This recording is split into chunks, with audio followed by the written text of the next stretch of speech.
네, 다시 한번 여러분들을 주의 이름으로 축복합니다. 이제 부활 주일 지나고 첫 주일이고 또 이제 4월 우리가 첫 주일입니다.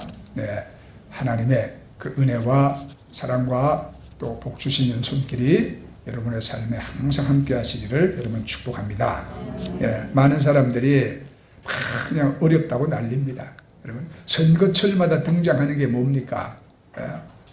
못 살겠다. 갈아보자, 바꾸어보자, 심판하자, 그런 거예요. 그러나 여러분, 아무리 어렵고 힘들어도 그래도 사는 길은 다 있습니다, 여러분. 아멘. 전에 여러분들도 아마 이런 기사를 읽어보신 적이 있을 것입니다. 서울 용산의 대통령실 근처 동네에 옛집 국수라는 오래된 국수집이 있습니다. 낡은 탁자 4개뿐인 아주 좁은 식당인데요. 그 주인 할머니가 25년간 연탄불에 멸치 국물 우려내서 국수를 만들었습니다. 이 국수집의 이제 단골 손님들은 주로 이른 새벽에 일을 나가는 그 건설 현장에서 일하는 노동자, 아니면 또 학생들, 아니면 또 군인들이에요. 근데 어느 날 오후에 노숙자 같은 허름한 차림의 남자가 가게 안으로 들어섰는데 무척 배가 고파 보였답니다. 이 사람은 사기를 당해가지고 전 재산을 잃어버리고 아내까지 떠나버린 그런 남자입니다. 그래서 용산역 앞을 배회하면서 식당들을 찾아다니면서 끼니를 구걸을 했는데 음식점마다 그 냉정하게 여러분 그렇게 대하고 쫓아내더랍니다. 이 남자분의 말을 들어보면 길거리에서 강아지가 주인을 잃고 있으면 사람들이 모여들어서 걱정을 해주는데 노숙자가 된 그에게 하루 종일 말 한마디 걸어주는 사람이 없더랍니다. 그런 세상을 보면서 속에서 분노가 치밀어 올랐고 정말 폭탄이라도 있으면 세상을 그냥 확 다 폭파 깨버리고 싶은 그런 마음이었답니다. 그날도 이제 굶은 채 뒷골목을 헤매다가 그 국수집에 들어왔는데 자기는 당연히 또 쫓겨날 것으로 생각했지요. 그냥 독이 오른 모습으로 이제 구석에 탁자를 차지하고 앉았습니다. 쫓아내도 버틸 생각이었는데 가게 할머니가 따뜻한 국수 한 그릇 탁자 위에 툭 놓고 그냥 가시더라는 거예요. 정신없이 국수를 그냥 먹어치웠어. 순식간에 한 그릇 뚝딱 해줄 무렵에 할머니가 또 국수 그릇을 툭 가져가더니 다시 국수와 국물을 가득 채워다가 대주었습니다. 국수를 다 먹어치운 이제 그 사람이 벽을 보니까 손글씨로 초라하게 메뉴판을 쓰던데 보니까 국수 한 그릇에 2,000원인데 당연히 주머니에 그 돈이 없지요. 그래서 이 사람이 할머니가 다른 곳을 보고 있는 틈을 타가지고 자리에서 일어나서 번개같이 튀어나와서 도망을 치는데 뒤에서 할머니의 고함 소리가 들리더랍니다. 뛰지 마라, 다쳐. 배고프면 또 와, 그러더래요. 그 말을 듣는데 이분이 눈에서 눈물이 막 쏟아지더래요. 악담과 저주를 퍼부을 줄 알았는데 배고프면 또 오라고 하는 겁니다. 눈물이 쏟아졌어. 네, 여러분, 참 배우지 못하고 고생해 본 사람이 고생하는 사람 그런 상황도 알지요. 아파 본 사람이 남의 아픔도 알지요. 이 할머니는 건축 노동을 하던 남편이 41살에 4남매를 남기고 암으로 세상을 떴습니다. 혼자 남은 그분이 배고파하는 아이들을 먹이기가 너무 힘들었어. 삶이 너무 벅차가지고 어느 날 저녁에 연탄불 피워놓고 4남매랑 같이 죽으려고 했었는데 그러다가 그래도 사는 데까지 살아보자. 그러고 이제 마음을 바꿨어요. 그리고 용산 뒷골목에서 국수 장사를 시작을 했어요. 가게도 없이 난전해서. 자, 그때부터 이제 25년을 한결같이 이제 국수 장사를 하고 사신 거야. 근데 10년 넘게 국수값을 2,000원에 묶어놓고는 배고픈 사람이 국수 더 달라고 그러면 얼마든지 또 줬어. 망한 것 같은데 그래도 사라지더래요. 이분에게 이 힘든 삶을 버텨나가는 한 가지 믿음이 있거든요. 매일 새벽에 눈을 뜨면 손을 모아 기도합니다. 하나님, 모든 것이 감사합니다. 제가 만드는 국수가 배고픈 사람들의 허기를 채워주고 피가 되고 살이 되어서 건강하게 하옵소서 기도합니다. 근데 이제 이 스토리가 이제 어떻게 여러분 알려졌냐 하면, 그 가게에서 국수를 먹고 도망쳤던 남자가 어찌어찌해서 남미 파라과이로 건너가서 이분이 크게 성공했어요. 이분이 방송사에 그 국수 가게를 알리면서 이 미담이 이제 세상에 알려지게 됐습니다. 어느 날 윤석열 대통령이 관계자들과 함께 그 국수집을 찾아와서 국수를 잡수신 게 아주 화제거리가 됐죠. 네. 용산 삼각지 뒷골목에 있다는 옛집이라는 허름한 국수집 이야기입니다. 이 할머니는 벌써 돌아가시고 안 계시고요. 이제 따님이 국수집을 운영하는데, 인터넷 검색해 보니까 지금은 국수값 5,000원이래요. 여러분, 이 세상이라는 벌판에 여러분 비바람만 치고 차디찬 추위만 있는 게 아니에요. 그죠? 우리가 야, 밥은 먹고 다니냐? 이렇게 걱정해주는 따뜻한 사람들이 여러분 곳곳에 있습니다. 자, 오늘 우리가 읽은 성경 본문 말씀도 밤새 고기 잡고, 그날은 별로 고기도 못 잡았어. 그죠? 베드로도 보니까 고기도 못 잡고 빈배로 돌아오잖아. 고기도 못 잡고 그냥 밤새 고생만 하고 돌아온 배고픈 제자들에게 예수님이 친히 생선을 구워서 제자들에게 이제 밥을 여러분 먹이십니다.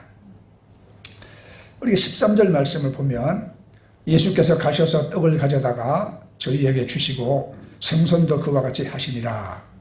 그 앞절에 보면 예수님이 제자들에게 와서 조반을 먹으라 하시면서, 자, 그 차려놓은 밥상에서 그냥 먹게 하신 게 아니라 아주 말없이 직접 서빙까지 해주셨습니다. 근데 주님이 고난을 당하실 때 주님을 버리고 도망쳐버린 제자들을 찾아오셔가지고 아무 말씀도 안 하시고 따뜻한 아침밥을 차려서 먹이시는 주님의 모습에서 우리 예수님의 깊은 사랑을 우리가 느끼게 되죠. 네. 여러분, 아무 말씀도 안 하시는 예수님, 네, 너 그럴 수 있니? 넌 네가 그럴 때나 참 섭섭하더라. 그런 말씀도 안 하셨어요. 그죠? 아무 말씀 안 하시고 그저 생선을 숯불에 굽고 또 빵을 가져다가 차려 놓으시고 와서 아침 먹자. 그리고 주님 부르시잖아요. 아무 말씀 안 하시는 예수님의 그 침묵에는 여러분, 고단한 삶에 지친 사람들, 배고픈 사람들, 또 잘 믿겠다고 다짐했지만 늘 넘어지는 그런 사람들을 향한 비난하고 정죄하지 않는 하나님의 사랑이 담겨져 있습니다. 여러분 생각해 보세요. 만약 하나님이 우리의 죄대로 일일이 다 추궁하시고 정죄하신다면 누가 죄 없다 하겠습니까? 누가 지금 성하게 여러분 살아있겠습니까? 하나님의 침묵에는 크신 사랑이 담겨져 있습니다. 우리는 가끔 여러분 자녀를 키울 때 자녀가 분명히 잘못했는데도 야단치지 않고 침묵하는 경우가 있지 않습니까? 사실상 그거는 더 큰 야단이에요. 그렇죠? 아니 뭐 매는 빨리 맞는 게 좋다고, 빨리 야단 맞으면 속 편할 텐데 아무 말씀 안 하고 있으면은 마음이 더 쫄아져. 네. 근데 이 야단치는 목적이 잘못되라고 하는 게 아니라 잘되라고 변화하기 위해서 야단치는 거잖아요. 그런데 알아도 모른 척 해주는 그 부모의 사랑처럼 이 무서운 사랑이 또 없어요. 부모 사랑이 대부분 침묵 중에 표현되는 경우가 여러분 얼마나 많습니까? 자식들한테 다 일일이 따지고 추궁하고 하지 않잖아요. 사랑에는 꼭 말이 필요한 것이 아니지요. 조용한 헌신과 섬김에는 더 큰 사랑의 메시지가 있습니다. 우리는 그 주님의 침묵 속에서 더 큰 사랑을 우리가 느낄 수 있어야 합니다. 그 예수님은 그 2000년 전에 제자들을 섬기셨던 것처럼 지금도 조용히 우리에게 은혜와 복을 주시면서 사랑으로 섬기고 함께하고 계시는 것입니다.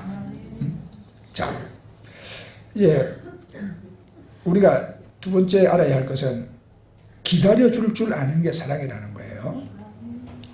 제자들이 예수님의 섬김을 받으면서 그들의 눈에 무엇이 선명하게 확 띄었을까요? 네, 바로 주님의 못자국 난 손이었을 것입니다. 그죠? 생선을 떼어주고 빵을 떼어주는 그 손에 못자국 난 그 주의 손을 제자들은 분명히 보았을 것입니다. 그때 주님은 제자들에게 허기진 배에 따뜻한 음식만 먹인 것이 아니라 제자들의 그 허기진 영혼에 또다시 따뜻한 사랑을 먹이신 것입니다. 그 제자들은 어려울 때 주인을 배신한 의리 없는 사람들이었어요. 베드로도 마찬가지지 않습니까? 남들 다 도망가도 자기는 도망가지 않고 죽는 자리에도 함께 가겠다고 여러분 큰소리 치더니 그 밤에 입으로 3번이나 주님을 부인했습니다. 그래도 주님은 그들을 버리지 않고 끝까지 변함없는 사랑으로 그들을 여러분 품어 주셨습니다. 그 사랑은 지금도 변함없습니다. 우리는 흔히 내가 뭘 잘하면 주님께서 나를 사랑하시고 인정하시고 내가 뭐 잘못하고 죄를 지으면 우리가 여러분 버림받을까 봐 걱정합니다. 그러나 예수님의 사랑은 상황에 따라 변하지 않고 오히려 우리가 연약해졌을 때 더 사랑이 깊어지는 분이십니다. 그 사랑이 결국 우리를 변화시키고 세상을 변화시키는 것이 되는 거거든요.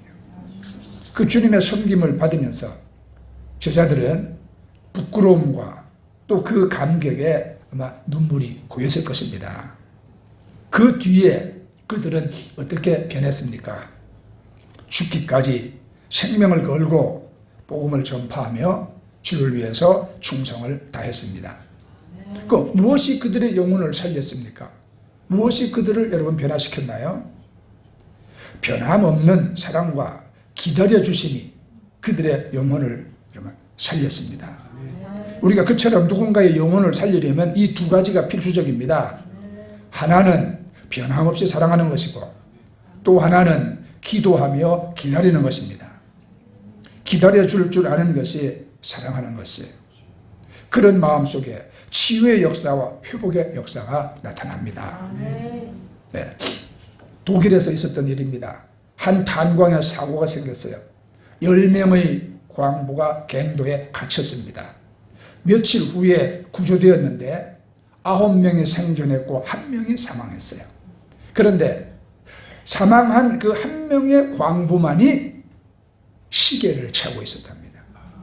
그러니까 항상 시계를 보고 초조해하면서 안절부절하니까 육체도 상하고 영혼도 상합니다. 이게.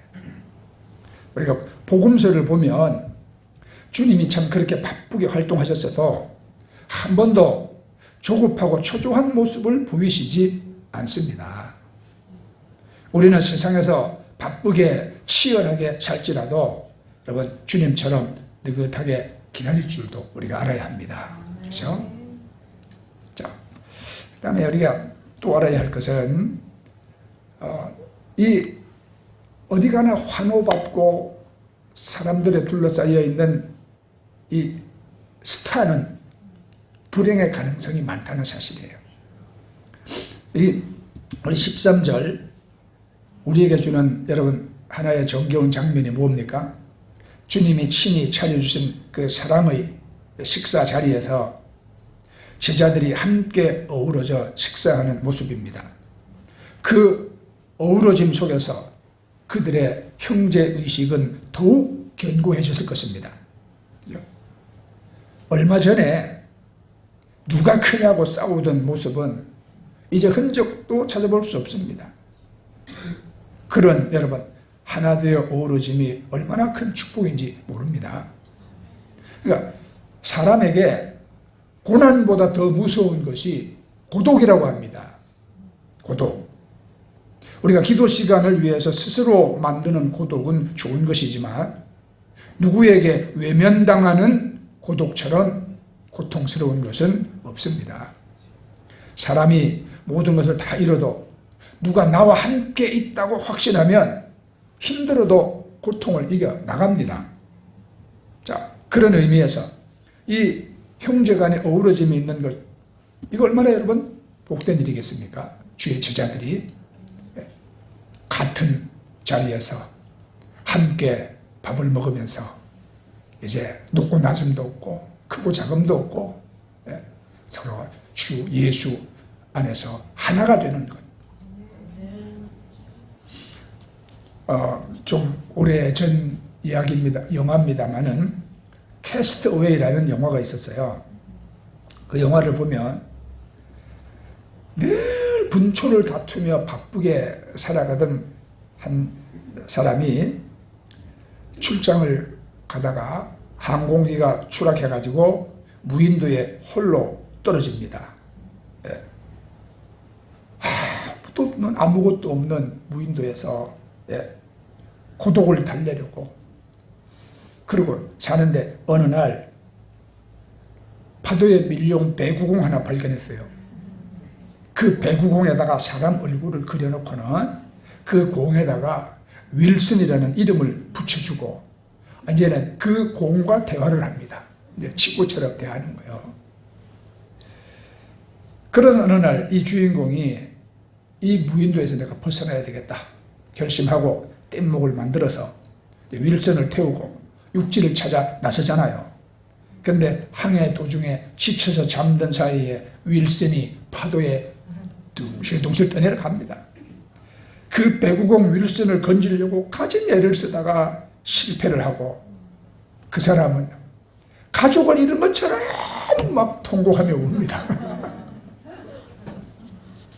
이게 고독의 고통을 모르는 사람, 이해할 수 없겠죠, 그죠? 고독의 고통을 모르는 사람은 내 곁에 있는 사람의 소중함을 모릅니다. 그런 의미에서 인기 있는 스타는 불행의 가능성이 많아요. 영혼의 가치를 우습게 알기 때문입니다. 내게 몰리는 사람이 많다는 이유로 한 영혼을 우습게 알고 귀찮게 생각하면 그때부터 스스로 타락한 자가 되는 것입니다. 그래서 사실 내 주위에 사람이 많이 몰리는 것이 중요한 게 아니라 내게 사람을 소중히 여기는 마음이 있는 것이 참으로 중요한 것입니다. 참된 어우러짐의 행복은 하나님께서 내 곁으로 보내준 사람을 소중하게 볼 때 주어지는 것이죠. 네. 여러분 곁에 있는 사람들 여러분 소중하게 여기시기를 축복합니다. 우리가 그 다음에는 지속적인 주님과의 만남이 이게 참 중요하다. 한 번의 체험으로 성도가 되냐? 어림없는 말입니다, 이게. 오늘 14절을 보면 부활하신 예수님이 세 번째로 제자들에게 나타나신 것이라고 말씀하죠. 부활 후에 주님은 제일 먼저 누구에게 보였습니까? 네, 막달라 마리아에게 보이셨죠. 그 다음에는요 또 엠마오로 가던 두 사람에게도 나타나셨습니다. 그런데 이제 제자들이 모인 장소에 부활한 주님이 처음 나타나셨을 때는 도마가 없는 상황에서 다른 제자들이 모였을 때였고, 그 일주일 후에는 도마를 포함한 다른 제자들이 있을 때 나타나셨습니다. 그 다음에 오늘 본문에 나타나셨기 때문에 전체적으로 세 번 이상 나타나셨지만 제자들에게 나타나신 것만은 오늘 장면이 세 번째인 거예요. 그런데 왜 주님이 계속 나타나셨는가? 다른 이유 없어요. 성도에게는 주님과의 지속적인 만남이 필요하다는 말입니다. 사람은 한 번 체험하고 한 번 은혜 받고 이것으로 성자가 되지 않습니다. 우리나라에 대도라는 별명을 가졌던 조세형이라는 사람이 있었죠. 네. 얼마나 절도를 잘하는지 큰 대자를 붙여가지고 대도 조세형이라 그랬거든요. 근데 이분이 예수님을 믿었어. 예, 대도가 주님을 만나 변화되었다고 수많은 교회에 간증하러 다녔습니다.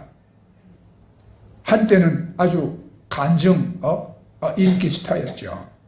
그러던 어느 날 이 사람이 일본 가서 도둑질을 하다가 잡혔다는 TV 뉴스를 내가 또 보고는 진짜 내 귀를 의심했어요. 하루 종일 조마조마한 마음으로 그 잡힌 사람이 조세형 씨가 아니기를 간절히 원했는데 그건 사실이었어요.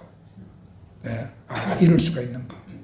예, 주님을 만났다고, 은혜를 받았다고, 내가 옛날에 대도가 아니라고 여러분 방방곡곡 교회를 다니며 간증하던 사람이 다시 여러분 도둑이 됐다는 사실이 얼마나 여러분 허망합니까?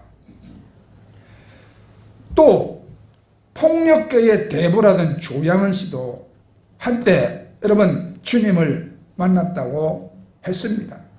이 사람이 변화돼서 출소를 했습니다. 그리고 여의도 순복음교회 본당에서 조영교 목사님 주례하에 성대한 결혼식도 올렸습니다. 그 결혼식 장면 나는 뉴스에서 보고 또 그 간증과 사랑 이야기를 신문 잡지를 통해서 보면서 저도 그 가정이 행복하게 살기를 간절히 바랐죠. 그런데 이 사람도 얼마 후에 또 잡혀 들어갔어요. 그 소식을 듣고 정말 믿고 싶지 않았지만 또 현실이었습니다. 여러분, 이런 사실은 우리에게 무엇을 말해줍니까? 주님과의 만남은 한 번으로 끝나면 안 된다는 사실이에요. 주님과 함께 먹고 자고 3년을 제자 훈련 받았던 그 주의 제자들에게도 계속적인 만남이 필요해서 예수님이 계속 나타나셨다면 우리 같은 존재에게 주님과의 지속적인 만남이 있어야 한다는 것은 두말할 필요가 없는 것이죠. 네. 오늘 본문에서 세 번째 나타나시다고 했지만 주님은 여러분 계속 나타나실 것이요. 왜냐하면 인간은 그 만남이 없으면 어느새 우리 믿음은 또 여러분 뒤로 물러가고 또 넘어지기 때문입니다. 그 인간의 연약함을 알고 우리를 계속 만나주시기 위해서 주님은 40일 동안 이 땅에 계시면서 부활의 증거와 그 족적을 확실하게 남기시고 승천하신 후에는 성령으로 우리에게 찾아오신 것입니다. 우리는 지금 이 순간에도 성령님으로부터 끊임없이 은혜를 우리가 공급받아야 합니다. 이게 한두 번 은혜 체험한 게 다가 아닙니다. 왕년에 은혜 받은 게 중요한 게 아닙니다. 지금 은혜 받는 것이 중요한 것입니다. 내가 왕년에 이렇게 했다. 왕년에 여러분 충성한 것이 중요한 게 아니라 지금 충성하는 것이 중요한 것입니다. 우리 춘천 가면 여러분 소양강 댐 있잖아요. 그 물을 담고 있는 저수량이 어마어마하죠. 그 엄청난 소양강 댐도 6개월만 비가 오지 않으면 물 비상이 걸린다고 그래요. 우리가 아무리 가진 것이 많아도 은혜의 단비가 끊임없이 내리지 아니하면 그 인생에는 위기가 찾아오는 것입니다. 은혜는 계속 공급되어야 합니다. 왕년 타령하고 살아서도 안 되고 이만하면 됐다 하고 자만해서도 여러분 안 되는 것입니다. 아멘. 자, 그리고 마지막으로 우리는 이 주를 우리가 섬기고 주의 길을 따라가는 데 있어서 악인의 형통을 부러워할 필요가 없습니다. 그렇지만 우리는 부러워요. 그렇죠. 예? 아니 하나님도 안 믿고 저렇게 그냥 세상 욕심으로 사는 저 사람들은 왜 우리보다 돈 많은가? 왜 우리보다 잘 사는가? 그런 마음이 들지요. 그렇기 때문에 우리에게 끊임없는 성령님의 여러분 감화 감동이 필요합니다. 그 사실을 아시기 때문에 성령님은 지금도 우리와 함께 하십니다. 우리가 그 성령을 의지하고 여러분 우리가 새롭게 되어야 하는 것이거든요. 그래서 여러분들이 외적인 모습이 연약해도 여러분 낙심하지 마세요. 우리가 여러분 크게 출세하고 성공하고 여러분 가진 재물 그렇지 아니해도 우리가 평범한 소시민으로 우리가 살아가도 여러분 낙심하지 마세요. 내 안에 예수님 향한 믿음만 확실하면 되는 거예요. 남의 성공을 여러분 부러워하지 마세요. 밭에 가면 잡초가 더 잘 자라요. 논에도 벼보다 피가 더 잘 자라요. 그러나 잡초와 피는 곧 뽑혀 버려지고 맙니다. 예수님도 그걸 말씀했어요. 그렇죠? 그 성 프랜시스는 원래 아주 부잣집 아들이었습니다. 아버지가 너는 프랑스인처럼 풍요롭게 살아라, 그런 의미로 아들 이름도 프랜시스라고 지어줬거든요. 그런데 이 프랜시스는 장성해서 그 주님의 사랑을 깨닫고는 모든 자산을 팔아서 가난한 자들에게 다 주고 사랑을 실천하면서 그 아버지의 바램과는 달리 아주 초라하게 살았습니다. 그런데 후세 사람들은 이분을 성자라고 불렀습니다. 그 당시에 교황 이름이 누군지 우리 몰라요. 그 당시 최고로 큰 성당의 주임 신부가 누군지 아는 사람 아무도 없습니다. 그러나 여러분, 그 프랜시스의 이름은 주님 오실 때까지 기억되고 있을 것입니다. 누가 성공한 사람입니까? 우리 속초가 고향인 어떤 청년이 대학원 논문을 통과하지 못해가지고 너무 속상해서 상한 마음을 좀 달래려고 이제 속초 집에 내려왔습니다. 옥상에 탁 올라갔는데 너무 힘들고 서러워서 아무도 없는 옥상에서 혼자 울고 있는데 갑자기 있잖아요, 저 멀리 보이는 울산바위가 자기에게 말을 하는 것 같더랍니다. 뭐가 그렇게 서럽니? 나는 이렇게 수만 년을 서 있는데. 그 한마디에 그 청년이 용기를 얻어서 그래, 다시 해보자, 그리고 결심하고 여러분 일어섰다고 합니다. 여러분, 누가 우리를 이 땅에 있게 하셨습니까?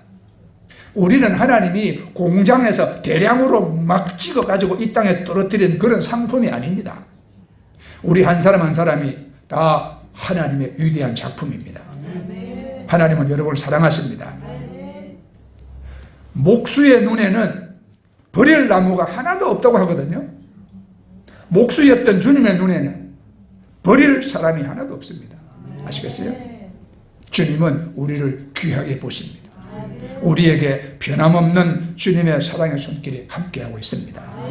주님의 빛이 우리를 둘러싸고 있고요, 주의 능력이 우리를 지키고 있고요, 주님의 사랑이 우리를 품고 있습니다.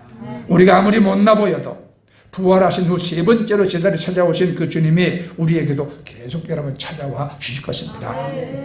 제자들이 못자국난 손으로 그 여러분 생선과 떡을 나누어 주시는 그 주님의 사랑에 그들이 눈물을 흘리며 내가 다시는 주님을 배반하지 않으리라고 여러분 굳게 작정했던 것처럼 여러분 이 시간에 우리와 함께 하시는 그 주님과 함께 여러분 죄악된 세상을 이기는 여러분 되시기를 바랍니다.